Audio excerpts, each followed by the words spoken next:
Teasel's Tudor Trivia!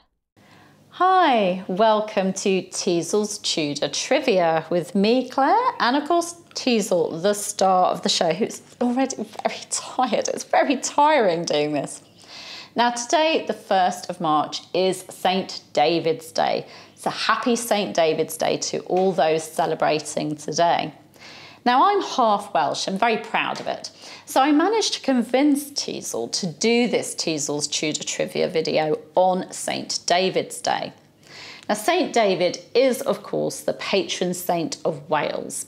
He lived in the 6th century and founded religious centres like Glastonbury and Croyland. Then he travelled to the Holy Land and was made Archbishop at Jerusalem before travelling back to Wales and settling at Glynrossan, Rosevale, pardon you, or St David's in Pembrokeshire, Wales. There he founded a monastery at St David's on the site of the present St David's Cathedral. David and his followers were said to have performed many miracles, including St David raising the ground beneath him when he was preaching one day so that everybody could see him, curing blind men, eating poisonous bread without any ill effect, and resurrecting a child by splashing the boy's face with tears. Now my mother is Welsh, and on St David's Day she'll either wear a daffodil or a leek or buy a bunch of daffodils to decorate her home. Both the daffodil and leek are symbols of Wales, but the leek has a much longer history, and there are 2 legends associated with the vegetable. Aren't there? You know all about this because I told you about it.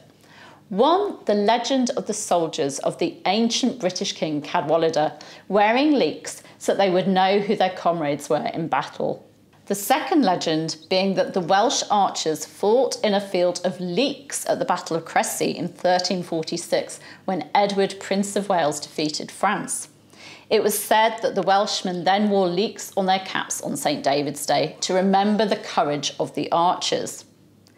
But, seeing as this is Teasel's Tudor Trivia, did the Tudors celebrate St. David's Day? Did they, Teasel? Teasel says yes. Yes, they did. Henry Tudor, Henry VII, who had Welsh heritage, was born at Pembroke Castle, and he landed in Wales on his way to Bosworth in 1485, and he paid tribute to his Welsh roots by observing St. David's Day at his court.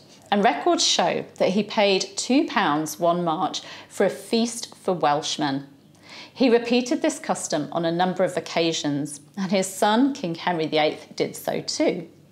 Henry VIII sent his eldest daughter, Mary, to the Welsh marches in 1525 when she was 9 years old, and although she was never given the title of Princess of Wales, she was there in that role as head of a new council of Wales. Although she didn't act in that position very long, her time there was remembered, and her privy purse expenses show that she was presented with a leek by yeomen of the guard on St David's Day in 1537, 1538 and 1544. By the way, if you're a single lady who is curious about her future husband, all you have to do is put a leek under your pillow tonight and you'll dream of your future husband. How good is that? Do you celebrate St. David's Day in any way? If so, please do share what you do in the comments below. I think I might fry some leeks in butter to go with my dinner. Yum. What are you going to do? Are you going to wear a daffodil? You could do. That would look very pretty. She's having to think about it. Thank you for joining us. You can subscribe by clicking round about there, just where Teasel's nose is pointing to. And you can give us a like and leave a comment telling us what you do for St. David's Day. And you can hit the bell to be notified as these videos go live. Thank you for joining us. Bye-bye. Teasel's Tudor Trivia.